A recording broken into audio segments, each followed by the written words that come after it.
함께 기도하겠습니다.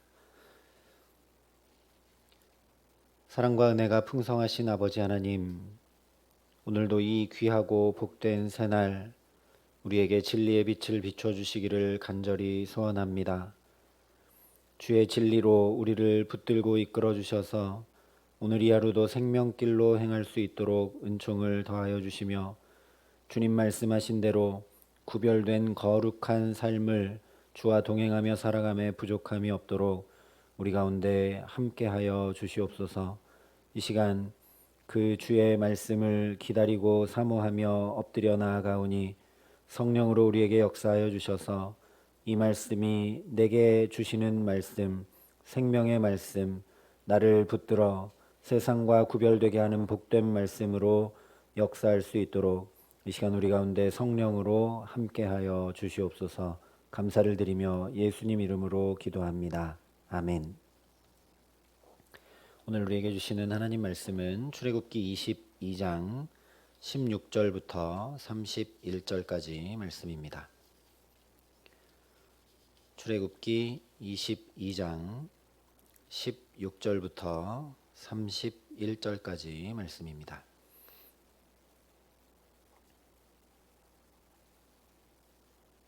출애굽기 22장 16절부터 31절까지 말씀을 제가 봉독해 드리겠습니다. 하나님의 말씀입니다. 사람이 약혼하지 아니한 처녀를 꾀어 동침하였으면 납폐금을 주고 아내로 삼을 것이요, 만일 처녀의 아버지가 딸을 그에게 주기를 거절하면 그는 처녀에게 납폐금으로 돈을 낼지니라. 너는 무당을 살려두지 말라. 짐승과 행음하는 자는 반드시 죽일지니라. 여호와 외에 다른 신에게 제사를 드리는 자는 멸할지니라. 너는 이방 나그네를 압제하지 말며 그들을 학대하지 말라. 너희도 애굽 땅에서 나그네였음이라. 너는 과부나 고아를 해롭게 하지 말라. 내가 만일 그들을 해롭게 함으로 그들이 내게 부르짖으면 내가 반드시 그 부르짖음을 들으리라. 나의 노가 맹렬함으로 내가 칼로 너희를 죽이리니 너희의 아내는 과부가 되고 너희 자녀는 고아가 되리라. 내가 만일 너와 함께한 내 백성 중에서 가난한 자에게 돈을 꾸어주면 너는 그에게 채권자같이 하지 말며 이자를 받지 말 것이며, 내가 만일 이웃의 옷을 전당 잡거든 해가 지기 전에 그에게 돌려보내라. 그것이 유일한 옷이라. 그것이 그의 알몸을 가릴 옷인즉 그가 무엇을 입고 자겠느냐. 그가 내게 부르짖으면 내가 들으리니 나는 자비로운 자임이니라. 너는 재판장을 모독하지 말며 백성의 지도자를 저주하지 말라.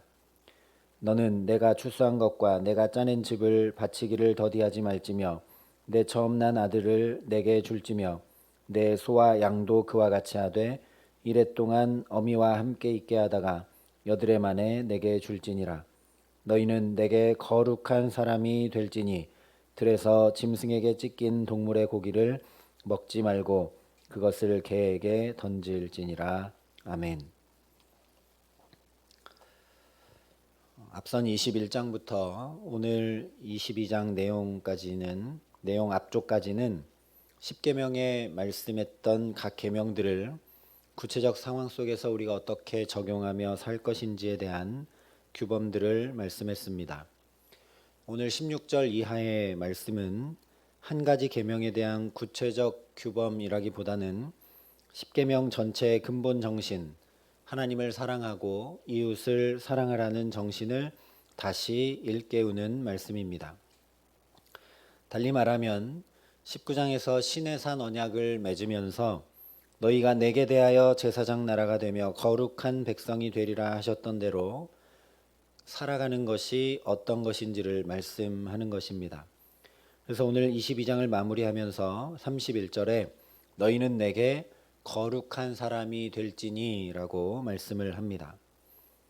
그래서 오늘 말씀은 하나님 앞에 거룩한 백성으로 어떻게 살아가는가에 대해서 말씀하고 있는 것들입니다. 먼저 16절과 17절이 이렇게 말씀합니다.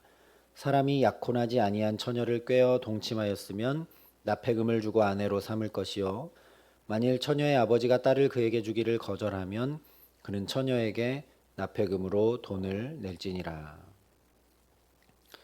기본적으로 이 말씀은 이 당시 사회적 약자였던 여성을 보호하고 여성의 삶의 권리를 보장하는 규범입니다. 그런데 이 규범은 남자가 납폐금을 주고 아내로 삼아야 하기 때문에 남자의 책임을 강조한 규정인 동시에 약혼하지 아니한 처녀를 보호하는 규정입니다. 그래서 이 규범은 일종의 도둑질에 관한 규범이기도 합니다. 남자가 약혼하지 않은 처녀를 꿰어서 그 명예를 훔친 것이기 때문입니다. 또한 분명하게 납폐금이라는 보상을 정해주고 있기 때문입니다. 그러니 거룩한 사람으로 산다라고 하는 것은 누군가를 꿰어서 내 마음대로 하지 않는 것을 의미합니다. 또한 거룩한 사람으로 산다는 것은 반드시 책임을 지고 보상할 것은 보상하는 것을 의미합니다. 현대사회는 내가 원하는 대로 하기 위해 온갖 수단과 방법을 가리지 않는 경우들이 허다합니다. 연일 뉴스에 보도되는 것들이 그런 것들이죠.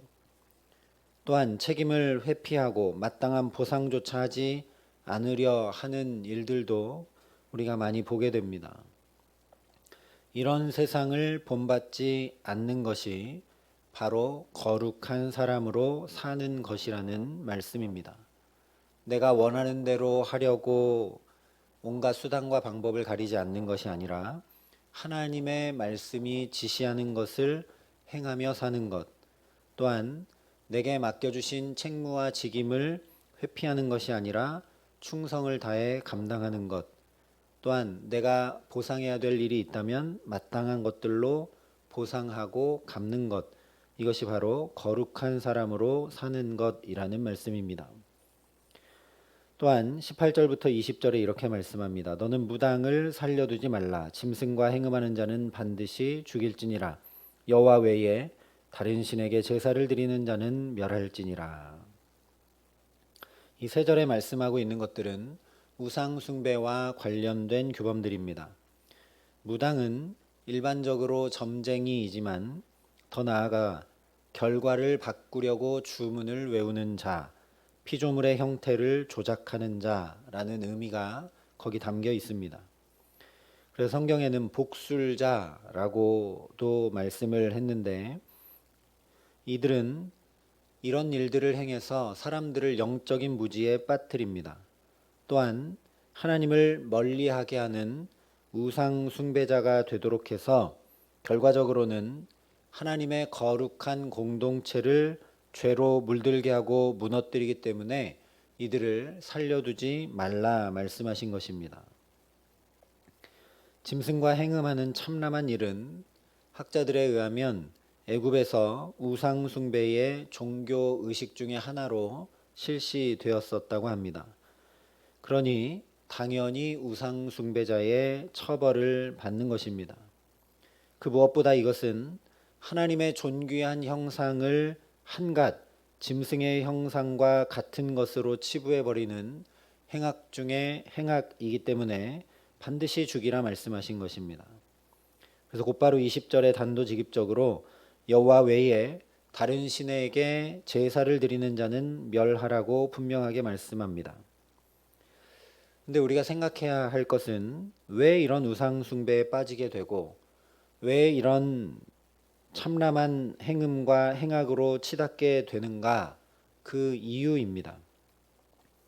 로마서 1장 21절부터 25절 말씀을 보면 그 이유를 분명하게 말씀해 줍니다. 하나님을 알되 하나님을 영화롭게도 아니하며 감사하지도 아니하고 오히려 그 생각이 허망하여지며 미련한 마음이 어두워졌나니 스스로 지혜 있다 하나 어리석게 되어 썩어지지 아니하는 하나님의 영광을 썩어질 사람과 새와 짐승과 기어다니는 동물 모양의 우상으로 바꾸었느니라. 그러므로 하나님께서 그들을 마음의 정욕대로 더러움에 내버려 두사 그들의 몸을 서로 욕되게 하셨으니 이는 그들이 하나님의 진리를 거짓 것으로 바꾸어 피조물을 조물주보다 더 경배하고 섬김이라. 여기에 말씀하고 있는 것처럼 하나님을 알되 하나님을 영화롭게도 아니하고 감사하지도 아니하게 되면 그 결과로 어리석게 되고 결국 피조물을 섬기는 우상 숭배로 나아가게 된다라는 것입니다. 그러니 우리가 죄에 빠지지 않고 거룩한 사람으로 살아간다라고 하는 것은 하나님을 영화롭게 하고 하나님께 감사하며 살아가는 것입니다. 먼저 하나님께 감사하며 살아가려면 내가 받은 은혜를 기억하고 깨달아야 합니다. 감사는 언제나 은혜를 깨닫는 데서 시작되기 때문입니다. 그래서 21절부터 24절에 이렇게 말씀했습니다. 너는 이방 나그네를 압제하지 말며 그들을 학대하지 말라. 너희도 애굽 땅에서 나그네였음이라. 너는 과부나 고아를 해롭게 하지 말라. 내가 만일 그들을 해롭게 함으로 그들이 내게 부르짖으면 내가 반드시 그 부르짖음을 들으리라. 나의 노가 맹렬함으로 내가 칼로 너희를 죽이리니 너희의 아내는 과부가 되고 너희 자녀는 고아가 되리라. 여기 말씀의 중심은 21절에 너희도 애굽 땅에서 나그네였음이라 하신 데 있습니다. 이 당시 사회적으로 가장 약자인 나그네 처지로 약 400년을 애굽 땅에서 살았던 것을 기억하라는 말씀입니다. 거기서 놀라운 하나님의 은혜를 입어 구원받았으니 감사함으로 사는 것이 거룩한 사람으로 사는 삶이라는 말씀입니다. 그리고 그 감사는 그저 입술로만 하는 것이 아니라 똑같이 내가 처했었던 그 자리에 처해 있는 사람들, 사회적 약자들을 돌보고 살피며 사랑하는 것이라 말씀한 것입니다. 그러니 우리도 원래 내가 어떤 사람이었는지, 그리고 어떤 자리에 있었는지, 그리고 어떻게 구원을 받았는지 기억하고 그 구원의 감격을 되새기고 나 같은 자를 여전히 살피고 붙드시는 주님을 기억하기 때문에 내 곁에 있는 사람들을 부단히 사랑함으로 감사하며 살라는 말씀입니다. 그것이 바로 거룩한 사람으로 사는 것이라는 말씀입니다.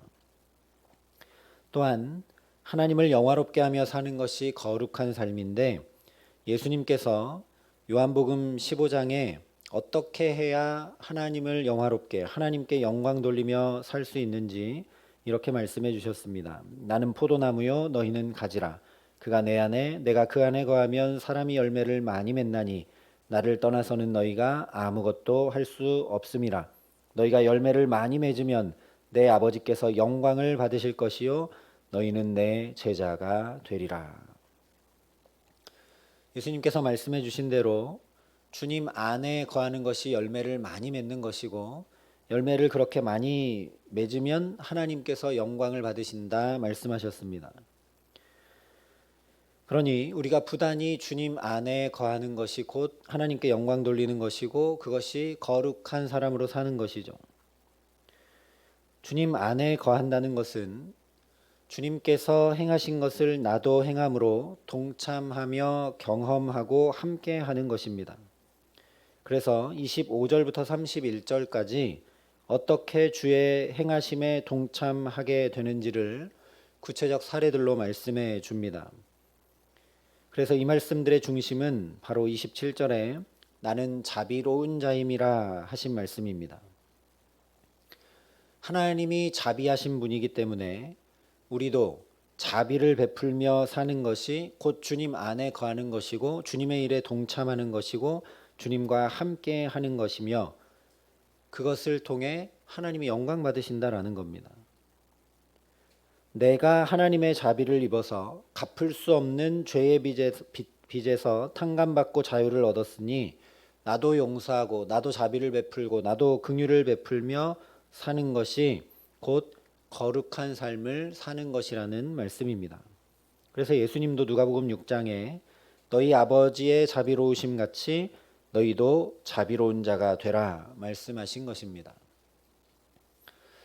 간단히 정리해서 말씀을 드리면 거룩한 사람으로 산다는 것은 원래 내가 어떤 존재였는지 내가 어떻게 구원받았는지를 기억하는 것이고, 또 한 가지는 하나님이 어떤 분이신지 더 깊게 알고 분명히 알아 그 하나님과 함께 사는 것이 바로 거룩한 사람으로 사는 것입니다. 그래서 성경은 그 하나님을 아는 것이 영생이라고 말씀한 것입니다. 그러니 오늘 말씀대로 우리가 거룩한 사람으로 살기 위해 그 무엇보다 하나님이 어떤 분이시며 하나님께서 내게 어떤 일을 행하셨는지 다시 복음을 우리 마음 깊이 담게 하시기를 소망합니다. 죄로 인해 율이 방황할 수밖에 없는 나를 친히 맞아주시고 돌봐주시고 사랑해 주셨으며 도저히 탕감받을 수 없는 죄의 값을 예수의 십자가로 온전히 다 치러주시고 자유자로, 아니 그것을 훨씬 뛰어넘어 당신의 아들과 딸로 삼아주신 하나님의 자비와 긍휼을 다시 깊이 깨닫게 하시는 은혜 주시기를 간절히 기도합니다. 그래서 오늘도 하나님 앞에 거룩한 사람으로 살아가기에, 하나님의 일에 감히 동참하게 하시기에, 내가 주님 안에 주님이 내 안에 거하시기에 우리 가정과 자녀들과 일터와 모든 삶에 열매를 많이 맺게 하시는 귀한 은총 주시기를 우리 구주 예수 그리스도의 이름으로 간절히 축원합니다. 함께 기도하시겠습니다. 사랑과 은혜가 풍성하신 아버지 하나님, 오늘도 말씀을 통해 나의 모습이 어떤 것이었는지, 내가 얼마나 놀라운 구원받은 자인지, 또한 하나님이 어떤 분이신지, 그 하나님의 자비와 긍휼과 사랑이 얼마나 크고 놀라운 것인지 다시 기억하게 하시고 깨닫게 하시고 우리 마음과 영혼에 담게 하시니 감사합니다. 아버지 하나님, 이 세대를 본받지 않고 주님 우리를 그리스도인으로 예수 믿는 자로 부르신 그 부르심에 합당하게 거룩한 자로 오늘을 살아갈 수 있도록 우리를 성령으로 붙드시며 함께하여 주시옵소서. 감히 오늘 우리의 작은 삶이지만 하나님의 뜻하신 바 가운데 하나님의 일에 우리를 동참할 수 있도록 함께하여 주시고, 우리가 하나님 앞에 지혜를 구하며 하나님 앞에 은혜를 구하여 우리도 주님처럼 자비를 베풀고 사랑으로 살아갈 수 있도록 역사하여 주시옵소서.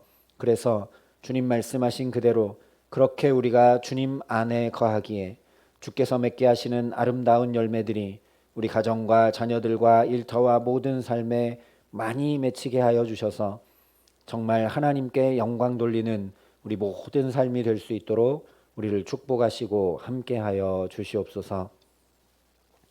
이제는 친히 우리의 구원이 되어주신 우리 구주 예수 그리스도의 은혜와 그 독생자 예수를 아낌없이 내어주신 아버지 하나님의 놀라우신 사랑하심과 오늘도 감히 우리를 거룩한 자로 살아갈 수 있도록 붙드시고 도우시는 성령 하나님의 교통하시고 역사하심이 여기 머리 숙여 하나님의 자비하심과 같이 자비하고 하나님의 그 구원을 깊이 마음에 담고 거룩한 자로 주께서 맺게 하시는 아름다운 열매들을 맺으며 축복된 삶 살아가기로 소망하고 결단하는 여기 모인 모든 주의 성도들과 사랑의 빛교회 모든 교우들과 이 나라 이 민족과 이 귀한 복음을 오늘도 세계 만방에 전하시는 선교사님들 가운데 이제로부터 영원토록 함께 하시기를 간절히 축원하옵나이다. 아멘.